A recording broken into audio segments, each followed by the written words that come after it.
Hey guys, YouTube 100 here. Okay, and here we go. Like I said, I was gonna do with the release of Thor: Love and Thunder tomorrow officially. Yeah, I said with the release of that movie that I would be giving my thoughts on the Loki series on Disney Plus. Yeah, and so here I am to do that. So in this video, I'm gonna be giving my thoughts on season one of Loki. Yeah. So this is just the second Marvel show that I've watched. Like I said in my video when I gave my thoughts on WandaVision, that was the first one that I've watched. So yeah, so this is just the second one I've watched. Like I said when I was giving my thoughts on WandaVision, like I really haven't really been that big on the Marvel shows. Like I really hadn't seen any of them prior to me watching like these two series. But like I said in that video, I just really haven't been very interested in actually seeing like the Marvel shows, such as like the ones that were on Netflix, like Daredevil, Punisher, Agents of Shield, and all those. Yeah, yeah. My interest with Marvel has really been more like really just the films, not really the shows. But yeah, like I said in my video, giving my thoughts on WandaVision, like now with like all these series on Disney Plus, it's like each one is gonna have like some sort of connection with like upcoming MCU films, such as uh, uh, WandaVision did with the Multiverse of Madness. Falcon and the Winter Soldier will have like a connection with the next Captain America movie. This will have like some sort of connection, of course, with Thor: Love and Thunder, and it does also like have will also have like some connections with like some other Marvel films coming up. Yeah, and each one will has like connections with like an upcoming MCU film. Like Hawkeye does like have it is like set like after the events of Black Widow, but yeah, I'm not sure if like there was like a future film that like these events are gonna carry over. The events of that show are gonna like carry over towards. Yeah. And then there's Moon Knight, and we got She Hulk, and Miss Marvel, and like some others coming. Yeah. Yeah, so each one of these like has like some sort of connection with an upcoming MCU film. So yeah, so it really does give like more of a reason to actually watch them now, to at least like be like to follow along with like whatever sort of events that these shows are really gonna like lead towards in the future movies. Yeah. So yeah, so going into this show, I really wasn't too sure what to really expect with it. Yeah, I really didn't know like what it really was going to be about and what it was going to do. Yeah, I did like know that like what this series was really like.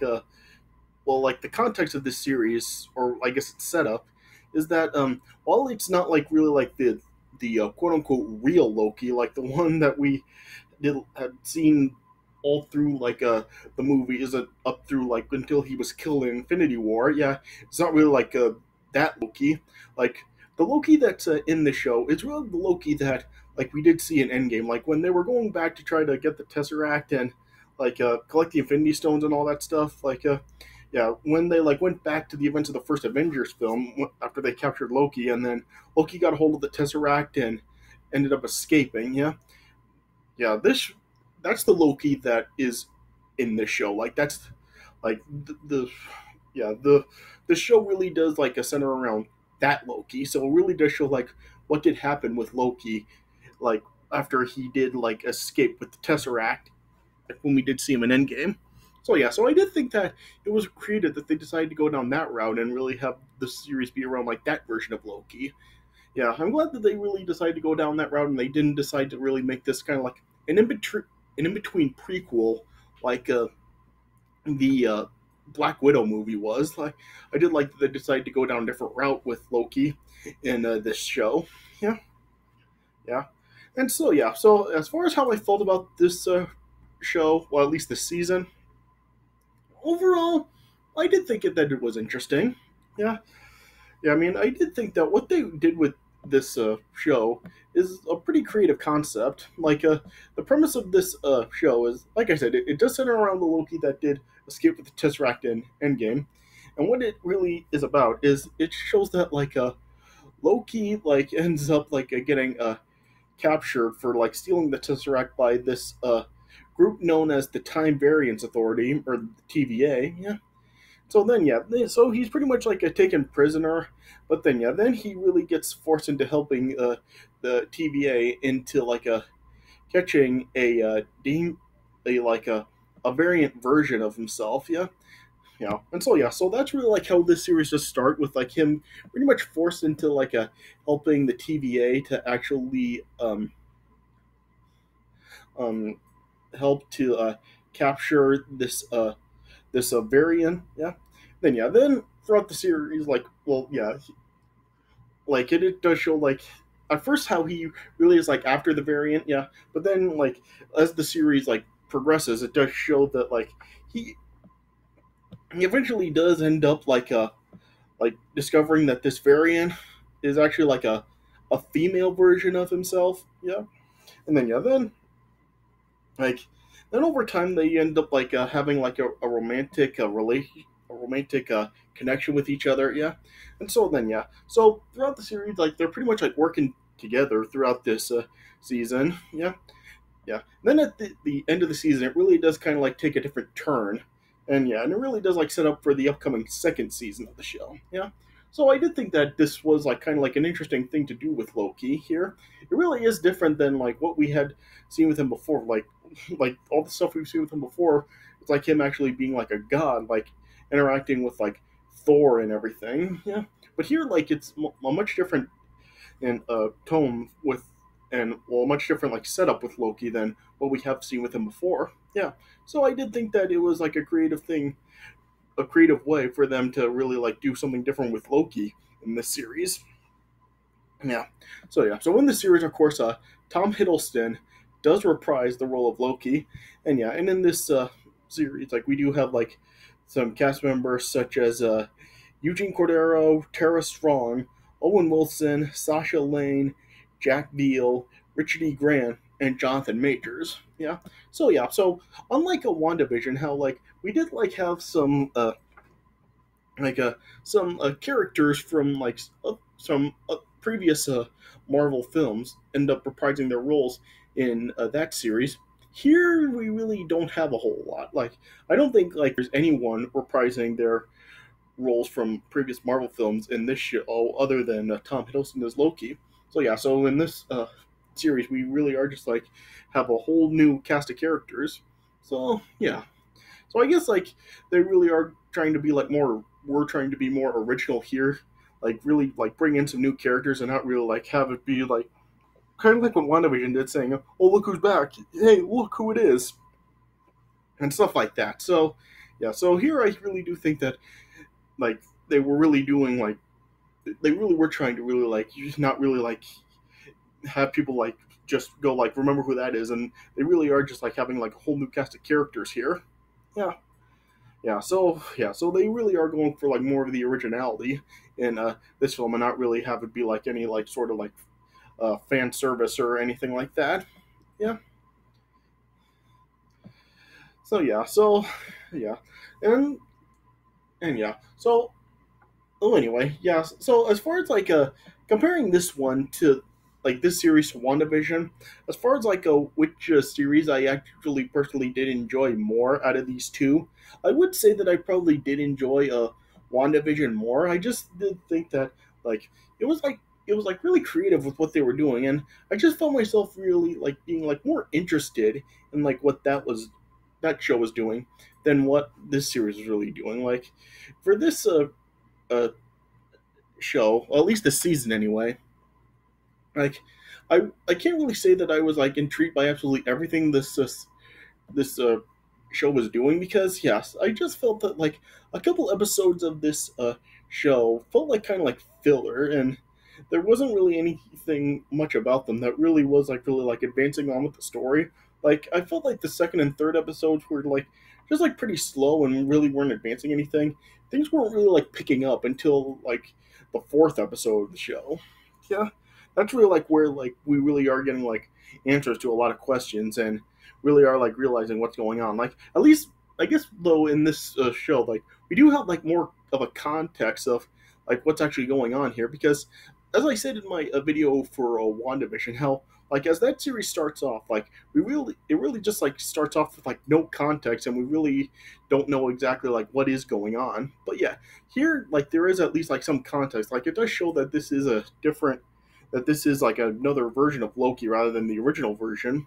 Yeah, and we really do see like what it did happen with him after he uh, escaped with the Tesseract. Yeah. Now the stuff with the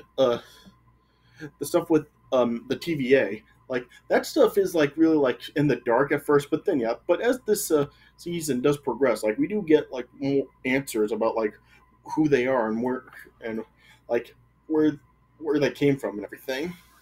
Yeah. So yeah, so oh yeah, so it doesn't really like explain like everything at first. Like some stuff is still left in the dark, but there is still like at least like some context when the series has begin, and it's not like totally in the dark like how WandaVision was at the start. Yeah. So yeah, so I like I said, I would say that I enjoyed WandaVision more, but yeah, I do well at least like give this uh show credit that like it doesn't really like keep everything like totally in the dark like WandaVision did.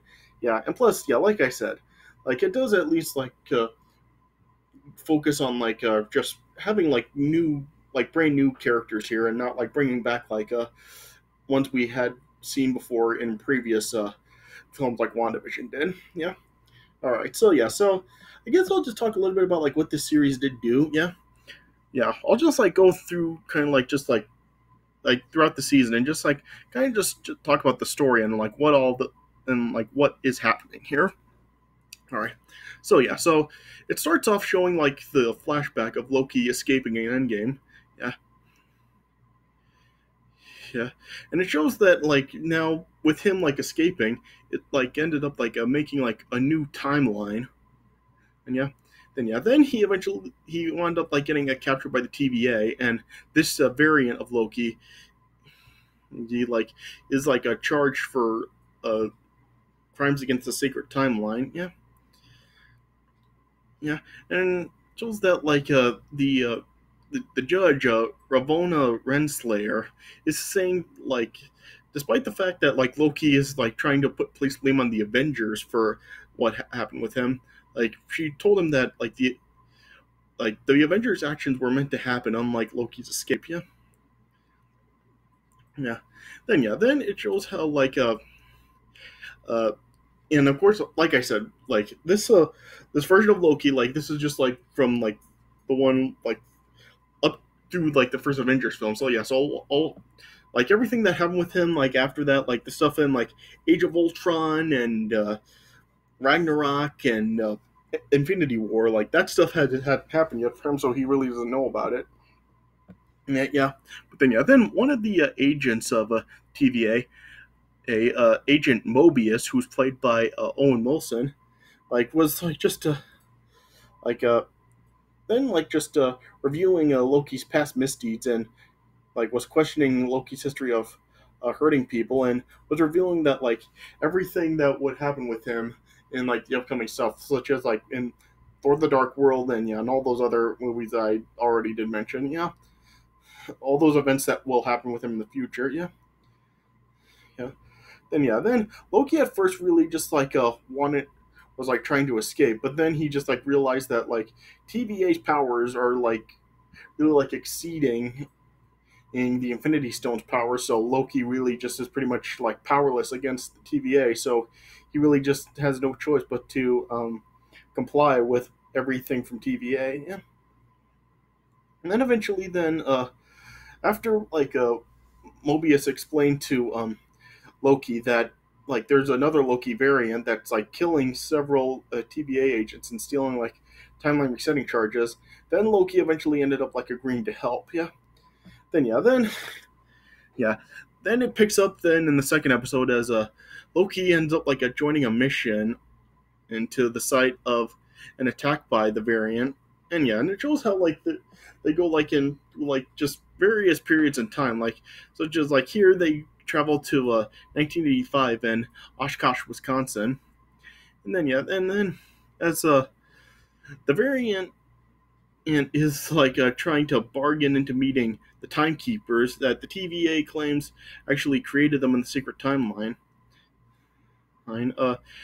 Yeah, it shows that at first Renslayer really just isn't on board with Loki's involvement in the mission, but Mobius then convinced her to give him a second chance. So then, yeah, as Loki then researched some of the files, he then theorized that the variant is actually hiding in apocalyptic events where the actions won't affect the timeline. And then, yeah, then when Loki and Morbius then visited Pompeii in 79 AD, it then confirmed this possibility. Yeah, yeah.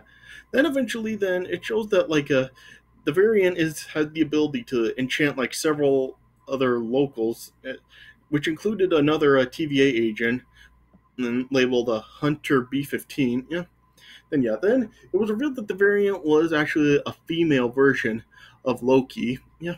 And so at first Loki was trying to reason with the variant and then was came up with an offer to overthrow timekeepers together, but she rejected the offer. Instead she ended up just sent some stolen reset charges to various points along the timeline, and then it caused numerous branch timelines that just put the TVA into disarray. Yeah, and then then she attempted to escape, but Loki ended up giving chase. Yeah, yeah, and then yeah, yeah. Then like I said, just yeah, the second and third episodes of this show were just seemed just filler. There wasn't really a whole lot that really did happen here, and nothing that really did advance the story further. Yeah, all that we really did get in the second episode was, of course, the revelation that like uh, this variant was a female version of Loki. Yeah, yeah, and the third episode it was pretty much useless. It just showed how Loki and the variant, and I just ended up being teleported to a moon known as a Lamentus One in 2077. Yeah, and it showed that it was about to be crushed by a planet. Yeah, pretty much through this episode, all it really was just uh, Loki and the variant, which ended up later just revealed that she goes by Sylvie. He they then eventually agreed to work together, and then as they were trying to evacuate the moon to recharge the temp pad, and it just showed that pretty much they were unable to do it, and then the meteors from a planet ended up destroying the ship before they could get on board. So yeah, so not really much really did come out of the third episode. Yeah, but then the fourth episode things did start to pick up again. Yeah, it showed that like after Lamentus One and or Lamentus One ended up being destroyed, then the TVA then caught and arrested Loki and Sylvie. Yeah, then it showed then Mobius then just leaving a Loki in a time loop of a bad memory with Sif. Yeah, yeah, but yeah, and as that was going on, even it showed that a Sylvie was able to unlock B-15's memories and showed that B-15 was also a variant. Yeah, yeah. Then yeah, then eventually Mobius ended up finding out after Renslayer told him that Agent C-20 ended up dying from a mental breakdown. And that Mobius eventually ended up finding a recording of Renslayer interrogating a mentally sound C-20, and then it was revealed that all TVA workers are actually variants. Yeah. Then after then Mobius ended up freeing Loki from the time loop. Yeah, but then Renslayer figuring out that a Mobius learned of the truth and freed Loki. She ended up just having Mobius, yes, yes, as they say, pruned. Yeah, what that really was just how he they had some sort of sticks, and then when whenever they like had the stick touch someone, like they just ended up like seemingly disappearing, like it just appeared that they seemed to be killed. But yeah, we would later learn that that wouldn't be the case. Yeah, yeah. Then Loki and Sylvie ended up being taken to the timekeepers. And then the timekeepers. It seemed that they were just like these like huge like alienized like kind of beings. Yeah. Then they were like ordering Loki and Sylvie to be deleted. But then with the help of B-15, then Loki and Sylvie ended up like taking out Renslayer and the Timekeeper's guards, and then it was revealed that the Timekeepers were actually just androids. Yeah, yeah, then as Loki was then like trying to say something to Sylvie, then it showed Loki ended up being pruned by Renslayer. Or but then yeah, then it showed like how Loki then ended up then just like awakened, and it showed that he was like surrounded by other Loki variants. So so with all these Loki variants, I guess like this also just showed that this film did like have like a connection to a multiverse of madness in that way with like the different versions of Loki. There was like a kid Loki and an old Loki and a big and strong Loki and stuff like that. Yeah. And something that was kind of interesting about that was that like the older version of Loki, which is like known as classic Loki, did actually have like the classic Loki costume from the comics. So so it is kind of similar to like what was done in WandaVision, like in the Halloween episode when it showed both Wanda and Vision wearing like their classic costumes. So so kind of cool to see that done here too. Yeah. Yeah. And then in the next episode, which was interestingly titled Journey into Mystery, so that's kind of interesting. Yeah, Journey into Mystery was of course like the comic that like the comic series that Thor first appeared in. So so kind of interesting to see that an episode actually has that title. Yeah. Yeah. Then it's revealed that like of course like with like Loki like awakening and getting after he was pruned, it was then revealed that like the pruning doesn't actually kill people, but yeah, Renslayer then like revealed to Sylvie that when anybody gets pruned, they're actually sent to the void at the end of time, and it shows that like nothing has ever actually returned from that. Yeah, yeah, and then it's eventually like deduced that like the true creator of the TVA is hiding behind the void. Yeah, yeah. Then eventually, Sylvie ended up like pruning herself, and eventually she did come across Mobius in the void. Yeah, yeah. Then then after like an interrogation from to B-15, Renslayer then had a plan to reach the true creator of the TVA. Yeah, and it showed how like the other Loki variants that there's like a massive cloud creature called Alioth that is that it actually does destroy everything in the void.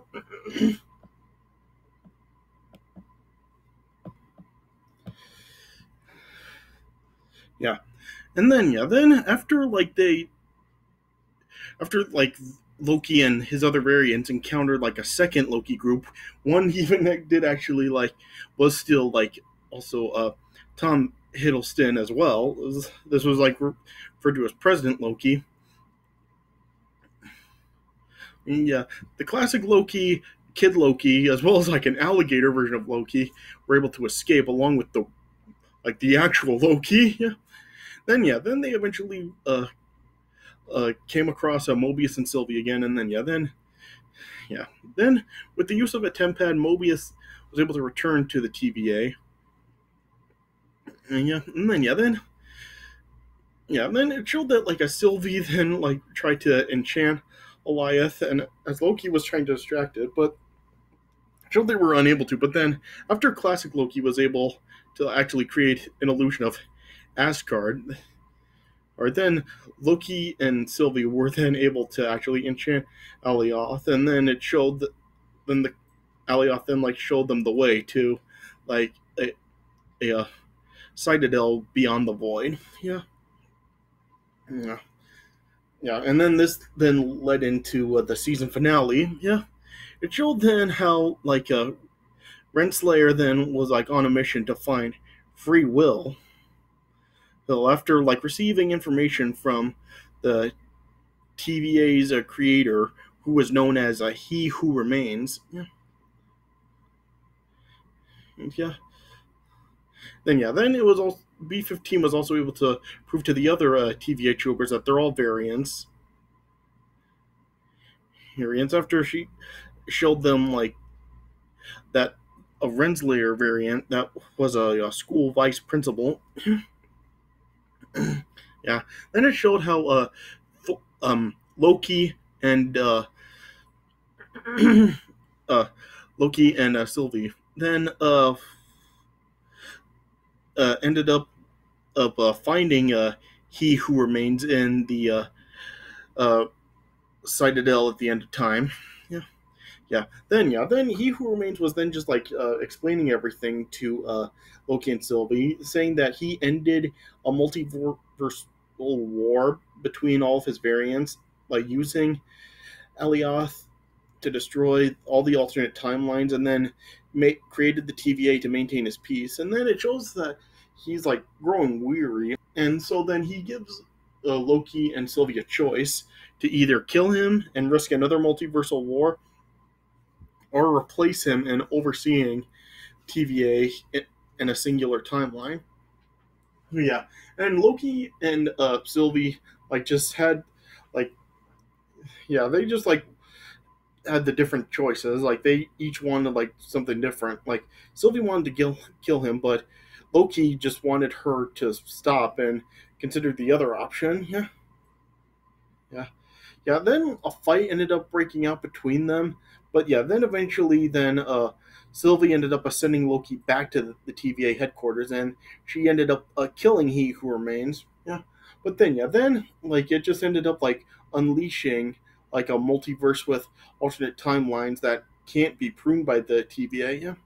Yeah, then when Loki then like arrived back at the headquarters, like he just saw how everything just was like totally different than before. Yeah. Then he came across Mobius and B-15 and was just trying to tell them about the variants of He Who Remains, but it showed that like because of what um, Sylvie did, like it just ended up like just changing a whole bunch of stuff, and Mobius and B-15 actually did not remember Loki. Then as they were just asking Loki like who he was and what he is wanting to do, then Loki then like noticed a statue of one of the variants replaced by statues of the timekeepers. And that's how it ended. That's the end of the season. So I guess this is, of course is like leading into a second season. So I'm not really sure like what they're gonna do next, but yeah, what they did in this season, like I said, while I wasn't like totally intrigued by absolutely everything the series did, like I said, I feel that the second and third episodes in particular just feel like filler and nothing really comes out of them. But yeah, over time, like in the fourth episode, and then things do start to pick up again, and we do get more answers, and yeah, and yeah, and then it really just really does like lead into more, and then it just really kind of, and then it's just really going to lead to more stuff happening in the second season. Yeah. So yeah, so overall, I did think that this was an interesting show. Like I said, I wasn't really like intrigued by absolutely everything, but yeah, I feel that probably like I really just wanting to really started off like kind of slow, and it's really going to pick up in the second season. So yeah, so I'm not really too sure like what kind of connection this uh show in this season, I guess, will really have with Thor: Love and Thunder. I don't know if like there's going to be a possible Loki in the movie, or if any sort of events are actually going to affect what does happen in the movie. Yeah, I don't know, like what's going to come out of that, but what yeah, I guess like this it showed that this movie did also like I said, like I guess have some connections with the multiverse of madness, like with all these variants and stuff. Yeah, and I guess even also with No Way Home could also be a case with that too, with the multiverse and stuff. Yeah. So I guess like this show also does have connections with those movies in a sense with the multiverse concept. Yeah. But yeah, this is also going to have some sort of connection with Thor: Love and Thunder. Yeah. And plus also like I guess I'll also mention here that of course like with the He Who Remains character, this of course is actually like leading to Kang the Conqueror, and he's going to come later on. Like yeah, He Who Remains is like a composite character of King the Conqueror. So yeah, he's gonna be coming later on. Like King the Conqueror is actually gonna be coming in the next Ant Man movie. So yeah, so King the Conqueror is gonna debut in that film. So yeah, so yeah, so I guess like this show is also gonna like have a connection with the next Ant Man film as well because that's when King the Conqueror is gonna show up. So yeah, so there's probably gonna be more on that in the second season of the show whenever that does come out. I'm not really too sure though when the second season of Loki is gonna come out. The next Ant Man film is gonna be released next February. So yeah, so I'm sure that the second season of this show will be out by then. So yeah, so hopefully it does come out, and if it is, I'll talk about the second season of the show when the release of the next Ant-Man film approaches. So yeah, so that's when I'll be talking about the second season.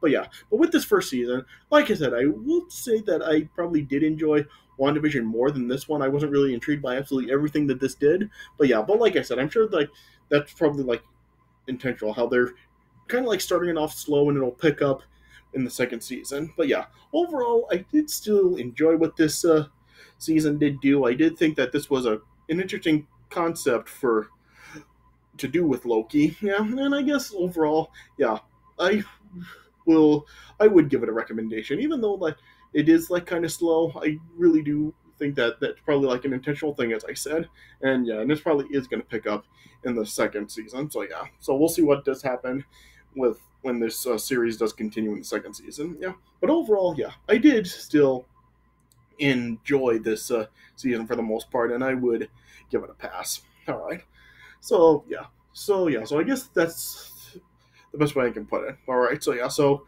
those are my thoughts on season one of Loki.